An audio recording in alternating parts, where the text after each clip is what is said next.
À quel point êtes-vous sûr d'avoir raison? Nous avons toutes et tous une opinion, un avis tranché, une certitude absolue sur le monde et sa moralité. Mais combien de fois nous posons-nous cette question assez inconfortable? Ai-je vraiment toujours raison? La plupart d'entre nous pensent percevoir la réalité telle qu'elle est, donc avec clarté, avec objectivité et de manière rationnelle. Mais ce n'est absolument pas le cas. Nous évoluons chacune et chacun dans une version de la réalité que notre cerveau a construite. Cette version est le résultat de filtres et d'interprétations qui est propre à chacun. Et cette réalité nous apparaît cohérente, juste et rassurante, mais elle est incomplète. Elle est agréable car nous l'avons nous-mêmes construite à notre guise. Je vais vous poser une autre question. Êtes-vous vraiment en train de m'écouter? Non pas juste en entendant les mots, mais en étant réellement attentif.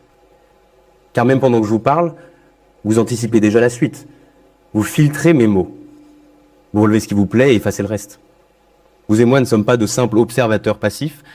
Nous interprétons avant même de comprendre. Notre cerveau est obsédé par le confort et par la cohérence. À chaque instant, il modifie le monde pour le rendre plus simple, plus uniforme. Albert Moukébert, dans son livre « Votre cerveau vous joue des tours », de notre réflexe à résoudre l'ambiguïté du monde ou d'une situation. Et ce réflexe est parfaitement humain et essentiel. Mais nous allons voir pourquoi il peut parfois se retourner contre nous. Par exemple, lors de la Seconde Guerre mondiale, des ingénieurs alliés examinaient des bombardiers qui rentraient avec des impacts de balles. Et voici ce qu'ils obtenaient. Sur chaque avion, ils cartographiaient les dégâts et prévoyaient de renforcer les zones les plus touchées, donc les plus menacées. Cela paraissait et paraît encore tout à fait sensé et logique. Mais le statisticien Abraham Wald a vu ce que tout le monde ratait. Les avions qu'ils étudiaient étaient ceux qui avaient survécu. Mais qu'en est-il de ceux qui ne sont pas revenus? Il y a des données manquantes ici. Peut-être que ceux qui ne revenaient pas avaient été touchés ailleurs, peut-être dans des zones critiques. Il a alors complètement inversé le raisonnement. Il a préconisé de renforcer les zones sans impact de balles sur les avions de retour, car c'était ces zones-ci qui avaient reçu des tirs fatals pour les autres. Pourquoi renforcer des zones qui finalement ne faisaient aucun mal aux avions? C'est ce qu'on appelle le biais du survivant. Tirer des conclusions à partir des quelques individus qui réussissent, en oubliant la majorité invisible qui a échoué. Et nous appliquons ce schéma de partout. Nous lisons des biographies de milliardaires en pensant détenir la clé du succès. Nous étudions des athlètes d'élite et des grands dirigeants comme si leurs habitudes représentaient la formule magique. Mais nous négligeons l'ensemble de celles et ceux qui ont suivi les mêmes conseils, mais sans succès. Nous ne voyons que les survivants car ce sont eux qui sont encore là pour raconter leur histoire. Nous confondons visibilité et vérité. Et voici notre première forme d'erreur. Nous prenons ce qui est visible comme une représentation fidèle de la réalité. Pourtant, l'information est aussi, l'absence est aussi une information. Il y a beaucoup à apprendre du silence. En conclusion, l'angle mort de l'esprit n'est pas l'obscurité, mais c'est la fausse impression que tout est éclairé. Maintenant, si un type de biais nous empêchait de voir certaines choses, l'autre est là pour combler le vide. Lorsque nous manquons d'informations, notre cerveau invente des schémas et crée du sens pour ordonner le chaos. À la fin des années 90, les psychologues américains David Dunning et Justin Kruger ont mené une expérience à l'université Cornell aux États-Unis. Ils ont fait passer des tests d'humour, de logique et de grammaire à des étudiants, puis leur ont demandé d'évaluer leur performance par rapport à leurs pairs.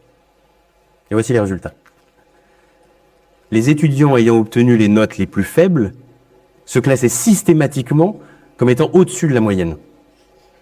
Et ils ne mentaient pas, ils étaient réellement persuadés d'avoir réussi. Dunning et Kruger ont alors mis là le doigt sur quelque chose d'essentiel. Pour détecter nos erreurs, il faut posséder un minimum de la compétence même qui nous fait défaut. Vous connaissez peut-être la fameuse courbe qui a découlé de cette expérience, montrant l'évolution de la confiance par rapport à la compétence. La confiance explose au début de l'apprentissage, culminant à ce que l'on appelle ironiquement le pic de l'incompétence. C'est ce moment où vous en savez juste assez sur un sujet pour vous croire compétent, mais pas assez pour mesurer l'étendue du domaine. Et c'est ce qui est inquiétant, c'est que sur presque tous les sujets, nous nous trouvons toutes et tous sur ce sommet trompeur. Et c'est d'ici qu'il est difficile de s'échapper. Car il faudrait une certaine volonté, une certaine humilité pour oser retomber dans la vallée du désespoir. Or, comme je l'ai dit précédemment, nous aimons bien trop le confort. Voici l'effet Dunning-Kruger, l'illusion cognitive par laquelle l'incompétence nous rend plus forts. Moins nous maîtrisons un sujet, plus nous nous sentons sûrs de nous, car il nous manque la perspective nécessaire pour mesurer à quel point nous sommes ignorants. Et l'expérience a été répliquée dans de nombreux domaines. L'intelligence émotionnelle, la finance, la conduite, et le même phénomène a été trouvé.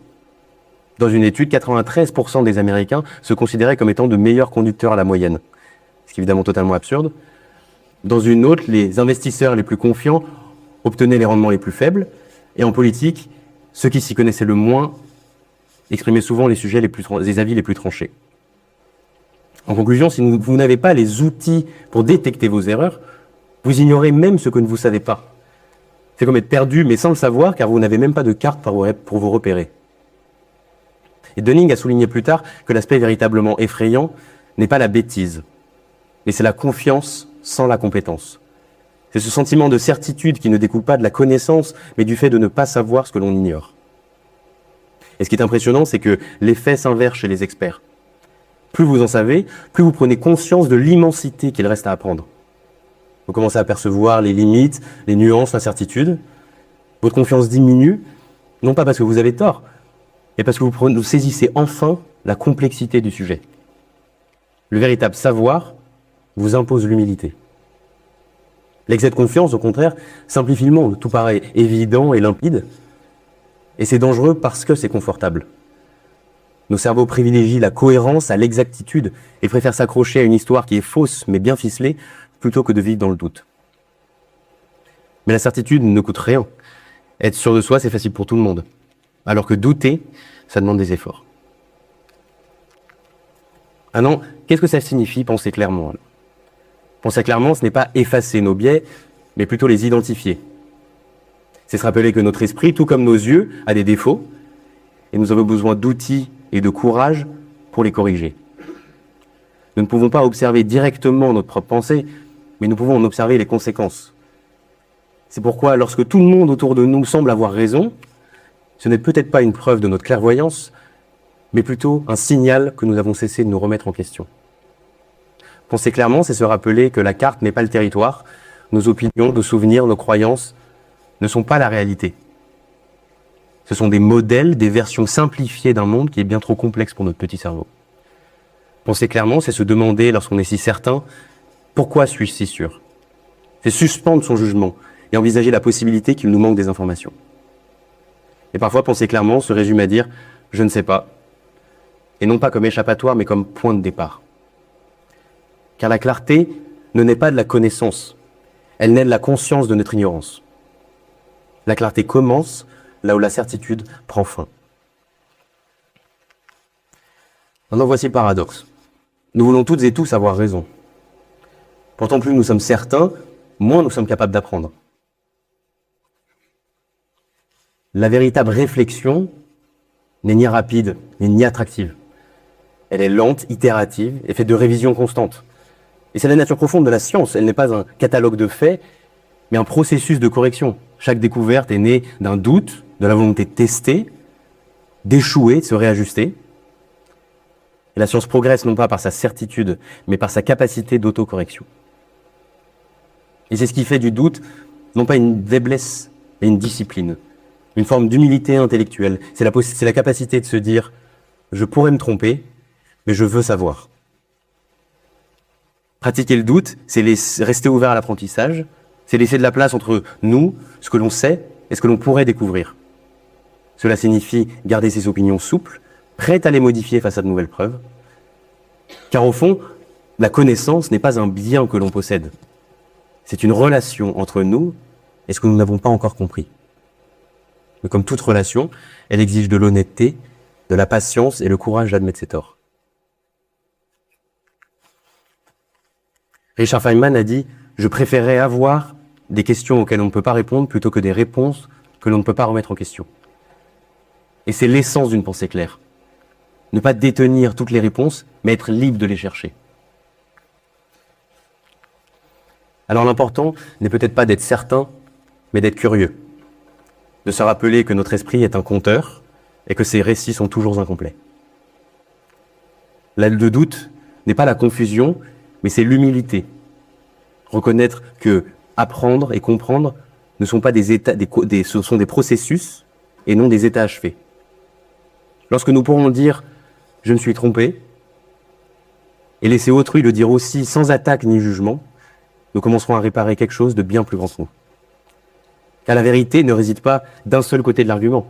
Elle se trouve dans l'espace intermédiaire, dans la tension créée par des gens qui veulent encore écouter et faire vivre notre essence sociale. Ce n'est pas de la faiblesse, mais c'est de la sagesse. C'est là l'élégance du doute.